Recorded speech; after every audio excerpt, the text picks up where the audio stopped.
This video is for entertainment purposes only. First, I would like to introduce a topic that is very difficult to discuss, but I have some encouraging news. If you go to love146.org for more information on child trafficking prevention and methods on how to help children and adults that survived abuse, I would recommend going to that. This is significant and why I have it pinned on my shawl. The story is on that link and you'll know why it's posted here.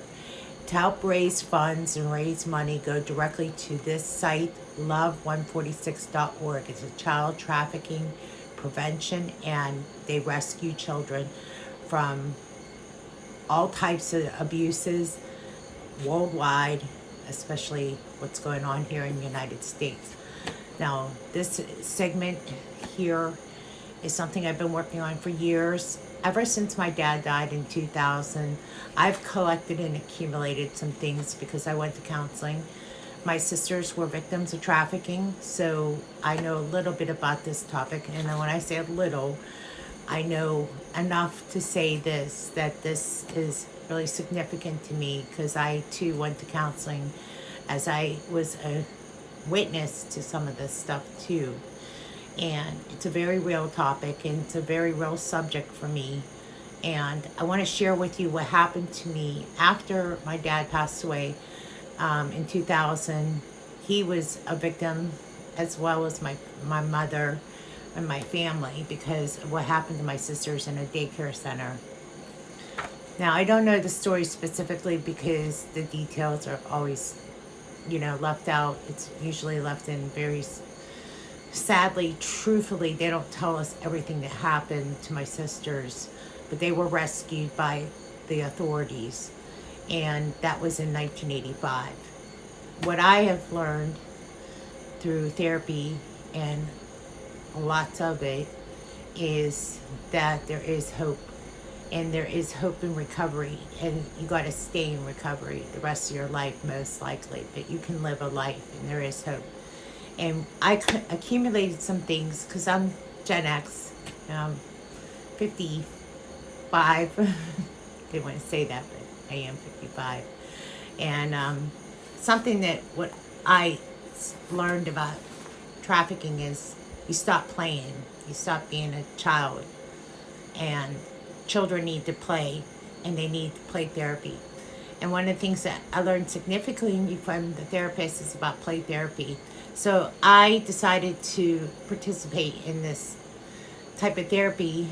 I was 14, so I was beyond that years, but I accumulated some things, and I had some things left over from my dad's before he passed away, and I have it in a Birkenstock box, and I'll show you here shortly.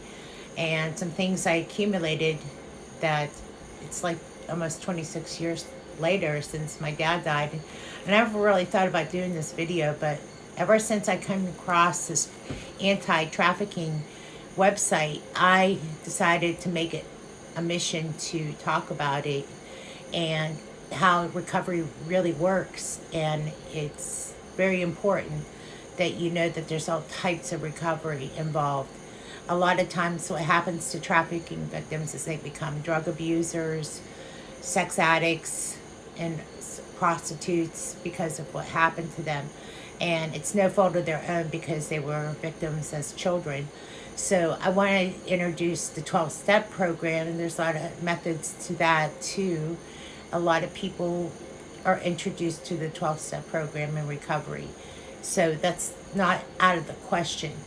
But what I want to talk about is therapy and the tools that I accomplished and what I've accomplished in my own personal journey in this. And I'm going to take this off right now so I can at least get your attention, because I want to draw your attention to this method that I learned from a forensic psychologist.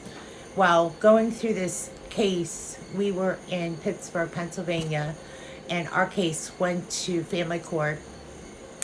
And in that process, we were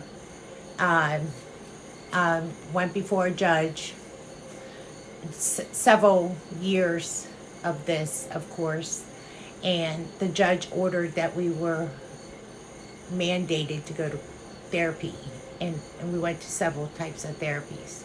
And one after I graduated high school, when I was aged out of foster care, I went out on my own and ended up homeless. And now they have programs for kids that are aging out of foster care. So if you're one of those kids that are aging out of foster care and have been a victim of child exploitation, there is hope for that too. And Melania Trump has started working towards, with agencies, that there is vouchers for children aging out of foster care up to 24 years old, that you can get your own apartment. And I think that's very wonderful, that you don't end up homeless like I did in 1990. So I wanted to share with one last bit, because this is going to be lead into part 2. If you're still with me, I appreciate your support. Please go to love146.org though to send your support there, because that's where it belongs. They need the finances, they need the means of support, and they're the ones that are doing the work to help children and families and victims and survivors survive trafficking.